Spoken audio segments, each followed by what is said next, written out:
might say what my country says to you. It says in the words of the old Hindu prayer that rises up in every home night after night. Shanti, Shanti, Shanti.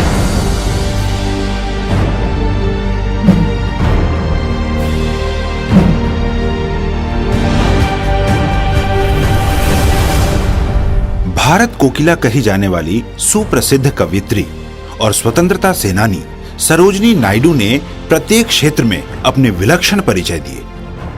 अनेक प्रतिभा की स्वामिनी सरोजिनी नायडू का जन्म 13 फरवरी 1879 में भारत के हैदराबाद नगर में हुआ।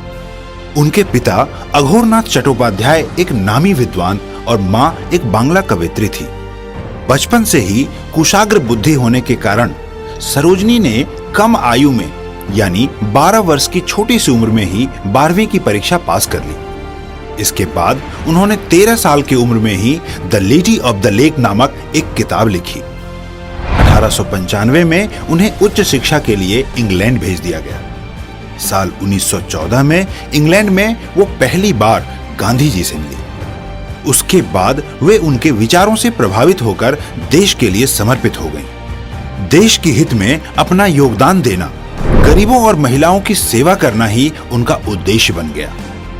उन्होंने अनेक राष्ट्रीय आंदोलनों का नेतृत्व किया और जेल भी गईं। वे क्षेत्रानुसार अपना भाषण अंग्रेजी, हिंदी, बांग्ला या गुजराती में देती थी।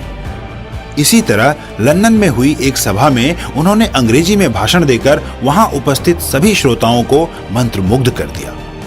उनका भारत की स्वतंत्रता के लिए गांधी जी के साथ अनेक आंदोलनों में योगदान रहा और वे भारत की स्वतंत्रता प्राप्ति के बाद उत्तर प्रदेश की पहली राज्यपाल भी बनी। उनको स्वतंत्र भारत की सर्वप्रथम महिला राज्यपाल होने का गौरव हासिल है। श्रीमती एनी बेसेंट की प्रिय मित्र रह चुकी और गांधी जी की इस प्रिय शिष्या ने अपना सारा जीवन देश के लिए अर्पण कर दिया।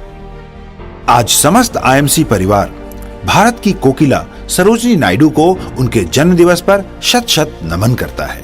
भारत माता की जय। वंदे मातरम। Good IMC.